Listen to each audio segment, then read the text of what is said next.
Ancient, primordial helium that was forged in the wake of the Big Bang is leaking from Earth's core, scientists report in a new study. There's no cause for alarm. Earth isn't deflating like a sad balloon. What it does mean is that Earth formed inside a solar nebula, the molecular cloud that gave birth to the Sun, a detail about our planet's birth that has long been unresolved. It also suggests that other primordial gases may be leaking from Earth's core into the mantle, which in turn could yield information about the composition of the solar nebula. Helium on Earth comes in two stable isotopes. By far the most common is helium-4, with a nucleus containing 2 protons and 2 neutrons. Helium-4 accounts for around 99.99986% of all the helium on our planet. The other stable isotope, accounting for just about 0.0000137% of Earth's helium, is helium-3, with 2 protons and 1 neutron. Helium-4 is primarily the product of the radioactive decay of uranium and thorium, made right here on Earth.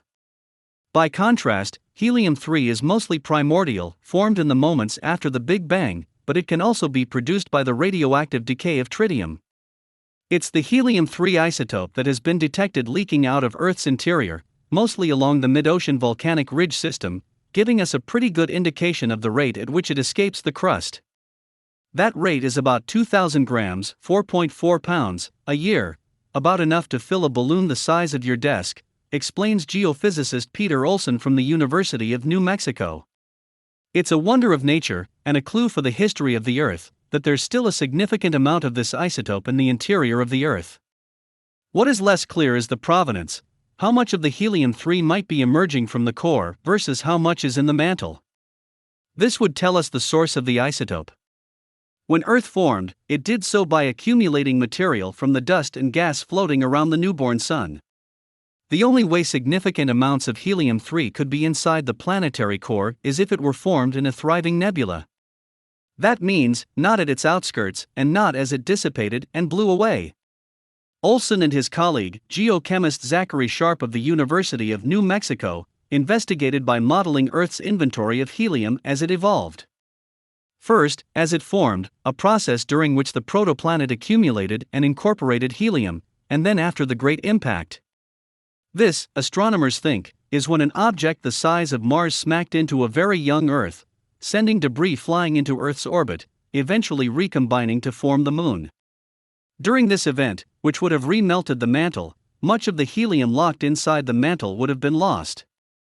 The core, however, is more resistant to impact, suggesting that it could be quite an effective reservoir for holding onto helium-3.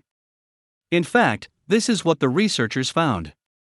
Using the current rate at which helium-3 is leaking from the interior, as well as models of helium isotope behavior, Olson and Sharp found that there are likely 10 teragrams, 1,013 grams, to a petagram, 1,015 grams, of helium-3 in our planet's core. This suggests that the planet had to have formed inside a thriving solar nebula. However, several uncertainties remain. The likelihood of all the conditions being met for the sequestering of helium-3 in Earth's core are moderately low, which means that there may be less of the isotope than the team's work suggests. However, it's possible that there is also abundant primordial hydrogen in our planet's core, caught up in the same process that may have accumulated helium-3. Looking for evidence of hydrogen leakage could help validate the findings, the researchers say.